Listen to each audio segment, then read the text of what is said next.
Hello guys, तो स्वागत है आपका एक और नई वीडियो में जहां पर हम बात करेंगे के डिनू टोकन के बारे में। सारी लेटेस्ट अपडेट इसी वीडियो के अंदर हम डिस्कस करेंगे और आपकी जो क्वेरीज हैं वो भी सारी की सारी सोल्व हो जाने वाली है होपफुली। और नहीं होती तो आप कमेंट जरूर करना और चैनल को सब्सक्राइब मस्ट कर लीजिएगा। फिलहाल चलते हैं सीधा माइग्रेशन वाले पॉइंट पर जहां पर काफी लोगों को क्वेरीज हैं डेफिनेटली।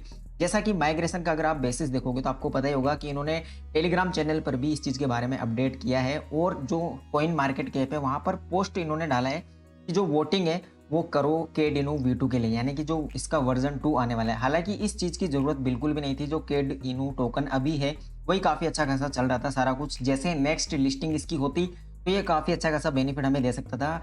मिनिमम 20 से 30 गुना का प्रॉफिट ये डेफिनेटली दे सकता था अगर किसी भी टायर 3 एक्सचेंज पर ये लिस्ट होता। लेकिन सवाल ये उठता है कि ये आखिर हुआ क्यों है, क्यों किया जा रहा है V2। तो इसका जो बेसिस है वो काफी, ऐसा नहीं कह सकते कि बहुत ज्यादा स्ट्रॉन्ग है, जस्ट ला टोकन एक्सचेंज की वजह से ही ये कहीं ना कहीं हो रहा है। जैसा कि इन्होंने कहा है कि जो करप्ट ला टोकन एक्सचेंज है, जिन्होंने इनके जो टोकन थे जो उनके पास अभी भी पड़े हुए हैं, लगभग 1 क्वाड्रिलियन से ज़्यादा अमाउंट है, वो इनको लौटाए नहीं है और उनको बर्न भी नहीं किया है। तो इसी वजह से ये चाह रहे हैं कि जो के डिनो टोकन है उसका एक और नया वर्जन यानी कि रीबेसिंग करके ये V2 वर्जन निकालेंगे, ताकि वो उसका कोई वैल्यू नहीं रहेगा जो V1 टोकन है।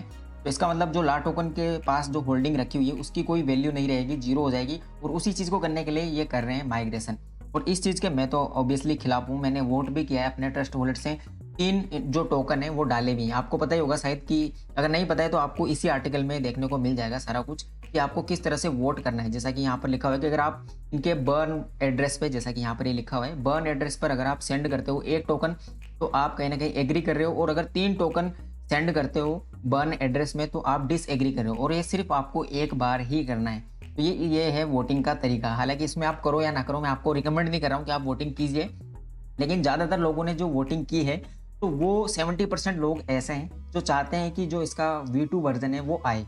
तो ये सबसे बड़ी प्रॉब्लम है और होपफुली ऐसा लग रहा है कि जो माइग्रेशन होने वाली है वो होगी ही सही आने वाले टाइम पे। फिलहाल जो इनकी वोटिंग है उसको थोड़ा एक्सटेंड कर दिया है, 7 नवंबर तक बढ़ा दिया गया है। अभी रिसेंटली एक ट्वीट देखने को मिला है जहाँ पर 7 नवंबर यानी कि 2-3 दिन तक और भी वोटिंग होगी। तो हो सकता है इस डिसीजन को चेंज भी किया जा सके, लेकिन होपफुली ऐसा हो रहा है, लग रहा है मुझे तो कि जो वर्जन 2 है वो आने ही वाला है, लॉन्च होगा ही। और अभी नहीं हो रहा है, काफ़ी टाइम है उसमें अभी। और जिन लोगों को ये प्रॉब्लम हो रही है कि किस तरह से हमें वो टोकन मिलेंगे या किस तरह से माइग्रेट होंगे, क्या प्रोसेस रहेगी, तो वो सारी चीज़ मैं आपको ऑन द स्पॉट भी बता दूंगा जब माइग्रेशन ऑन गोइंग होगा। फिलहाल मैं इतना बता देता हूँ, जहाँ पर भी ये लिस्टेड है, जैसा कि अगर आपको पता होगा कि कोइन DCX हो गया, सॉरी कोइंस बिट हो गया और डेक्स ट्रेडिंग, यहाँ 2 एक्सचेंज पर ही ये फिलहाल के टाइम पे अवेलेबल है। क्योंकि ला टोकन की बात नहीं कर रहे हैं, वहाँ से ये डीलिस्ट ऑलरेडी हो चुका है, ठीक है। और जिन्होंने ट्रस्ट वॉलेट में रखा हुआ है तो उनके पास होल्डिंग है। जस्ट ये 3 तरीकों से ही, यानी कि वॉलेट और एक्सचेंज पर ही लिस्ट होता है। तो जिनका भी एक्सचेंजेस पर लिस्टेड है उनको कोई टेंशन नहीं लेनी, उनका ऑटोमेटिकली हो जाने वाला है V2 में, ठीक है। जिनके पास जितने भी टोकन होंगे उसके रेस्पेक्ट में उसको मिल जाएंगे। अब देखिए, कुछ जीरोस तो डिलीट किए हैं इन्होंने डेफिनेटली। 100 क्वाड्रिलियन जो सप्लाई थी उसको कहीं ना कहीं 1 ट्रिलियन पर लेकर आए हैं। तो कम से कम 5 जीरो का जो फर्क है वो आएगा। और आपके नंबर ऑफ टोकन्स में भी वो 5 डिजिट का फर्क तो डेफिनेटली आने वाला है। अगर आपने पहले 1 क्वाड्रिलियन होल्ड करके रखे हुए थे तो वो आपके पास बिलियन में आ जाएंगे। तो इतना फर्क तो डेफिनेटली पड़ेगा और इसमें कोई टेंशन वाली बात नहीं है। और लेकिन आपका जो पोर्टफोलियो साइज है उसमें ज़्यादा डिफरेंस नहीं आएगा फॉर श्योर, क्योंकि इनका कहना है कि जो इन्होंने अमाउंट होल्डिंग अभी रखा हुआ है, यानी कि जो मार्केट कैप है उसको कहीं ना कहीं ये कॉन्स्टेंट रखने की ट्राई करेंगे। अपना बेसिस थोड़ा बहुत ऊपर नीचे हो भी सकता है, नो डाउट, लेकिन उतना नहीं होगा जितना लोग सोच रहे हैं। तो उसमें आपको टेंशन नहीं लेना है। और जिन्होंने ट्रस्ट वॉलेट में रखे हुए हैं, यानी कि या फिर किसी भी वॉलेट में, यानी कि स्वैपिंग वगैरह करके होल्डिंग की हुई है, तो उनके लिए एक प्रोसेस रहेगा, उनको माइग्रेट करना पड़ेगा V2 में। तो उसके लिए ये प्रोसेस खुद बताएंगे। इन्होंने बोला हुआ है कि टेलीग्राम पर ये डेडिकेटली एक वीडियो भी लॉन्च कर देंगे जब माइग्रेशन ऑनगोइंग होगा। तो आई होप आपको ये चीज़ तो समझ में आ गई होगी कि माइग्रेशन से आपको टेंशन लेने की जरूरत कोई भी नहीं है। उससे आपका अमाउंट नहीं घटने वाला है। सिंपल सी बात है कि उससे कहीं ना कहीं के डिनो जो है, अगर प्रोजेक्ट के वाइज देखें तो ये थोड़ा इंप्रूव हो जाएगा कहीं ना कहीं, क्योंकि नंबर ऑफ जीरोस कम हो जाएंगे इसकी प्राइस से, तो इसकी लिस्टिंग के चांसेस बढ़ जाएंगे। बट पॉइंट ये भी है कि जरूरत नहीं थी, ये मैं आपको स्टार्टिंग में बोल चुका हूँ कि ये जरूरत नहीं थी। सिर्फ एक एक्सचेंज की वजह से ये नहीं करना चाहिए था। और फिलहाल के टाइम पे टेलीग्राम पर अगर देखें तो मिक्स रेस्पॉन्स है। आधे लोग ये कह रहे हैं कि यार ये चीज़ नहीं होनी चाहिए, और अभी भी आधे लोग बोल रहे हैं कि ये चीज़ अच्छी हो रही है, गुड इनिशिएटिव, ऐसे टाइप का बोल रहे हैं। तो ये सारी चीज़ें चल रही हैं। हालांकि मैं अपना ओपिनियन बता देता हूँ कि मुझे ये कोई इनिशिएटिव अच्छा नहीं लगा है, क्योंकि 1 क्वाड्रिलियन टोकन है, उसको खुद भी वहां पर ये बाय कर सकते थे ला टोकन एक्सचेंज से, या किसी तरह से उनसे डील करना चाहिए था किसी ना किसी तरीके से। अब नहीं हो पा रही होगी या फिर कुछ भी रीजन रहा होगा, तो ये अब कर रहे हैं और होपफुली ये होगी ही होगी, ठीक है। इसके अलावा के डिनो से रिलेटेड 1-2 डाउट और भी हैं।